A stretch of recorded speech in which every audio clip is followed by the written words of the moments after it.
Okay mga boss, ang dami nagre-request ng topic tungkol sa hawak ko na to, sa flybore o bola.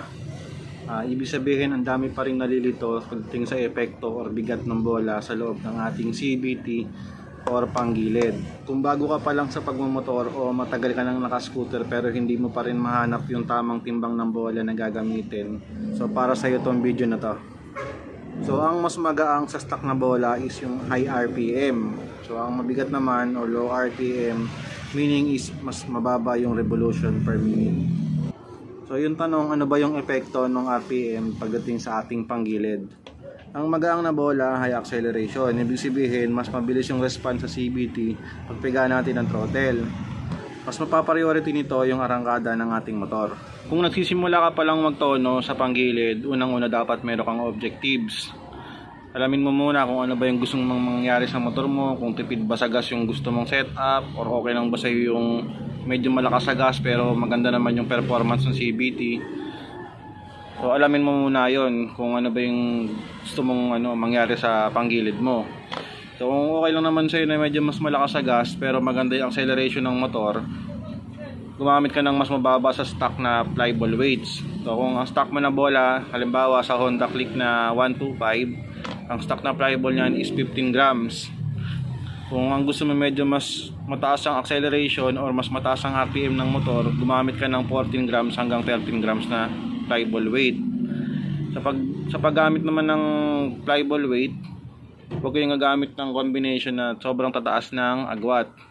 Kung magkokombina kayo ng mga flyball, 1 grams lang ang agwat dapat ng bola. So ito lang yung hawak ko kasi ngayon. Yung motor ko wala dito. Ayan, medyo maingay pa sa labas. Ayan, parang quick lang to eh. Quick tips lang. Ayan, medyo maingay sa labas. Pasensya na. Hindi naman natipid sa gas yung inyong CVT. Huwag na kayo magpalit ng mas magaang na bola kasi pag nagpalit kayo ng mas magaang, talagang lalakas yan sa gas kasi mas mataas yung RPM ng mas magaang na bola. Yung RPM is revolution per minute. Yun yung ikot ng ating CVT o yung panggilid. Sa mga nagtono pala dyan, bago kayo magpalit ng isang buong CVT set, try nyo muna to. Sa mga gusto, mga nagtitipid lang naman yun. Pero kung may pang bili kayo ng talaga ng pang setup ng CVT, tapos gusto nyo ng magandang performance, edi okay lang naman yun. Pero kung sa mga nagtitipid, tapos gusto nyo may konting pagbabago sa performance nung panggilid nyo, try nyo muna sa bola. Yan, baka naman na kayang kunin ng bola yung performance na hinahanap nyo dun sa motor.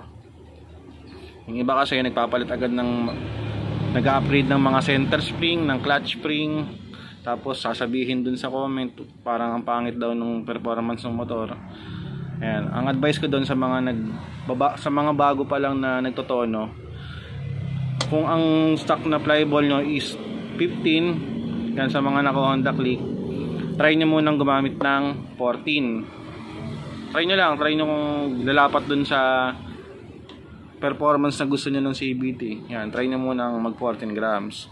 And kung di kayo satisfied dun sa 14 grams, di magbaba ulit kayo ng 1 grams. 13 grams naman subukan nyo. Kasi yung 14 grams, hindi yun nalalayo sa performance na binibigay ng stock na flyball.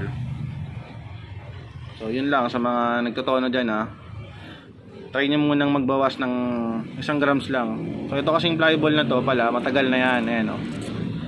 Ayan, yung luma na to. Kumbaga nakita ko lang to dun sa sa toolbox. Kaya naisipan ko na i-vlog siya kasi ang daming nagtatanong.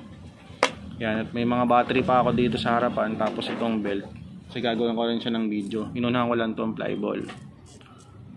So yun, dapat meron kayong objectives. Alamin nyo muna kung ano yung gusto nyo, kung tipid sa gas ba, kung gusto nyo ba ng arangkada, dulo, gitna. Yan, kung gusto nyo ng arangkada, yan, palit kayo ng magaan. Kung gusto nyo ng tipid sa gas, stock lang.